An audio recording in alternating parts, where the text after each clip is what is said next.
Welcome back, everyone. Tonight, we take a closer look at the growing crisis overseas in Iraq.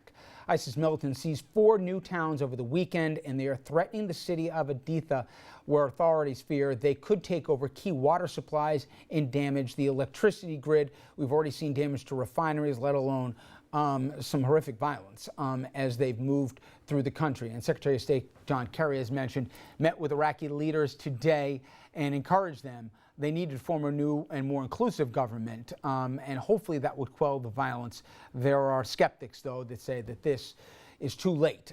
We're too far along in this process. Prime Minister al-Maliki has again renewed his call for the U.S. to launch airstrikes. However, the president has said the U.S. will help train Iraqi soldiers, but not launch combat operations. And we've talked about that with experts who say it's not some video game. You know, we're not talking about a nation state that's war.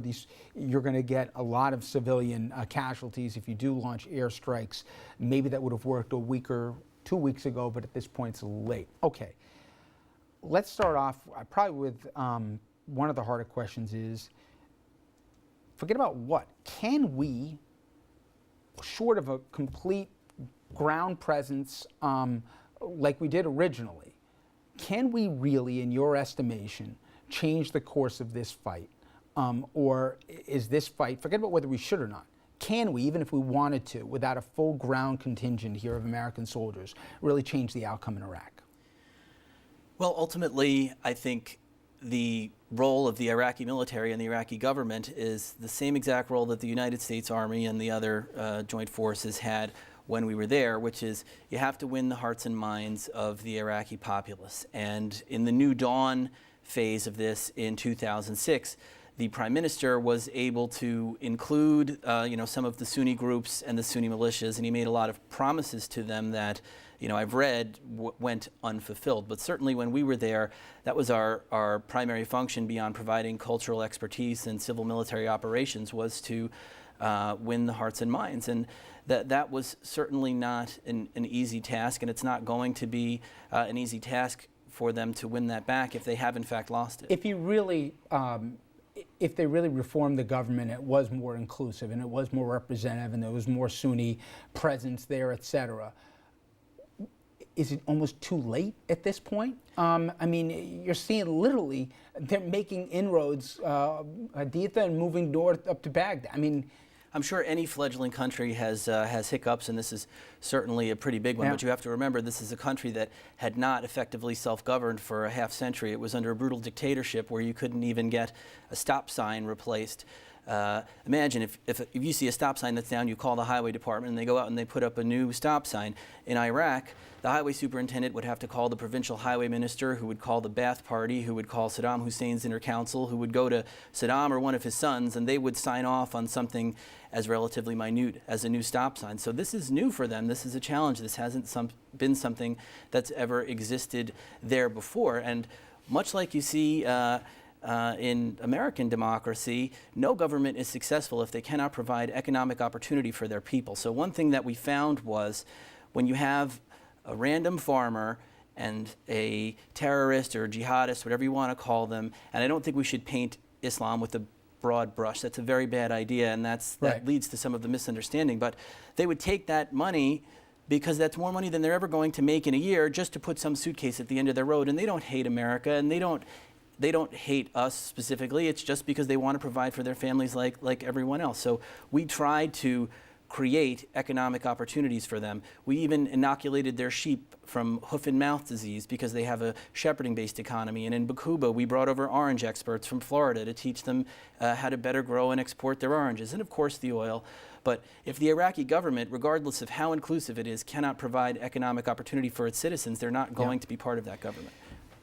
Chris, the public says, time out. Maliki told us to get out 3 years ago, right? Even those of us who can sit back and objectively look at it and say, this isn't going to end well. It's not going to stay in Iraq. This has consequences for Syria, for Iran, for Jordan. Turkey's got real interest. Israel, of course, right? So the question then comes up, do we sit back and let this, play out right in Technicolor? All the work that you guys did, all the guys that you know that died, all the guys that you know that came back far different than they did when in there, the trillions of dollars that we spent, can we sit back and watch it implode? Or do we also say, you know what? We tried, we gave, you guys gave, you served, they didn't even want us to stay, and now we've got to go back and we've got to put armed troops in harm's way again? If somebody asked you, what do we do now? What do you say? Well, I'd say that it's an important thing of managing your objectives, right? I don't think it matters what Iraq does governmentally. If they choose to be, different, to split up, if they choose to try to bring more Sunnis into their government, the key is that there is a core group of militants right now that have a very highly effective infantry-based fighting force that have launched a coordinated offensive throughout this region. In response, a power like Iran is stepping in to fill a vacuum. I was an infantryman. There's no surprise to me that the Iraqi infantry is fleeing this group. They have no air support. Air support is important to us in the American infantry. We can't fight without it. I've been in fights where the only reason we've survived or been able to gain any ground is because of our close air support. I'm not talking about B-2 strikes from a distance. I'm talking about gun runs, that sort of thing. Without that key advantage, you can't hold your position against an aggressive, well-trained force that doesn't really care about survival. We have to recognize that it's not a matter of what we're responsible for. It's not a matter of a moral obligation to the Iraqis. That's not the point. The point is, what is the effect of an extremist Sunni militant group going throughout the Middle East with stated goals of expanding themselves beyond Iraq's borders? Their goal is not, this is not a standard Sunni rebellion who wants just a peaceful state. This is not a standard Kurdish rebellion who wants a peaceful state. It's not a civil war. This is an aggressive group that wants to expand.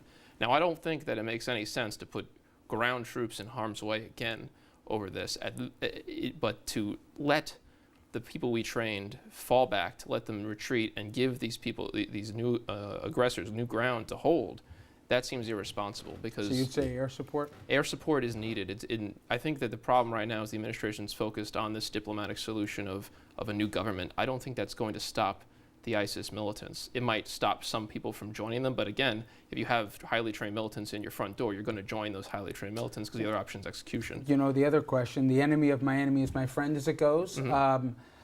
The Iranians and us have a common objective, in that they're not fans of the Sunni militants.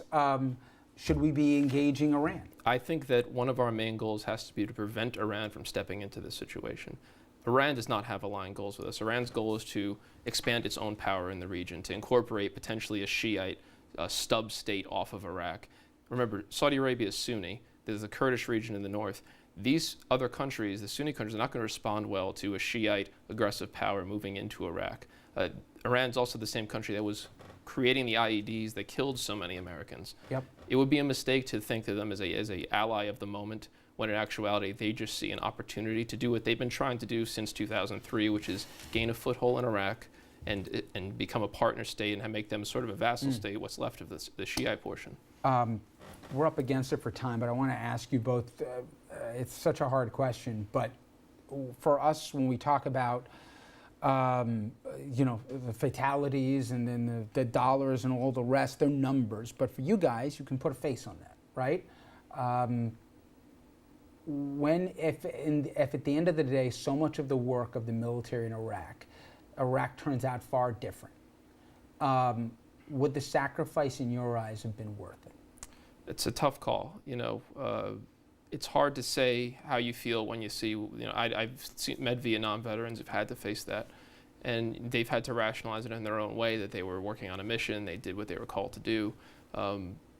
I know many Afghani veterans that are concerned about having to rationalize that because they're concerned what's going to happen, seeing what's going on in Iraq. In my mind, it's not so much whether the lives of American soldiers were worth it, if anything was accomplished. It's what do we learn as a lesson here? Do we learn that when we enter into an engagement, there are human lives and massive amounts of money that are spent on these things. We have to know what the end game is, and we have to take it through to the end. If we're aggressive enough to go into somewhere, we have to be consistent enough as a country. And in a democracy, that's tough. We have to be consistent enough to follow it through to its logical conclusion and bring home that victory, not just for the soldiers who fought there, but for our own national security interests. To let it go and sort of give up and then leave it on the veterans to sort of handle it and figure it out ourselves is unfair, I'd say. Same question. Was it all worth it is a question that I think we've all asked ourselves, along with did we leave too early? And ultimately, I don't think it's about what we've done, although certainly I think that the Iraqi people are much better off now that Saddam Hussein is gone, in spite of everything that's happening now. I think the question is really, where do we go from here? And I, for one, feel that no one's sacrifice was in vain. We were able to bring a small beacon of freedom, or maybe a shot at a beacon of freedom, to a place in the world that has never known that, and that sacrifice will live forever. Christopher, Chris, guys, thank you very much, and also thank you, obviously, for your service. All right, coming up next, everyone, we will bring the table in for this, our panel, as we talk about the next steps, as our guest just discussed here, in Iraq, and those tough questions about where we can or should go from here. Stay with us.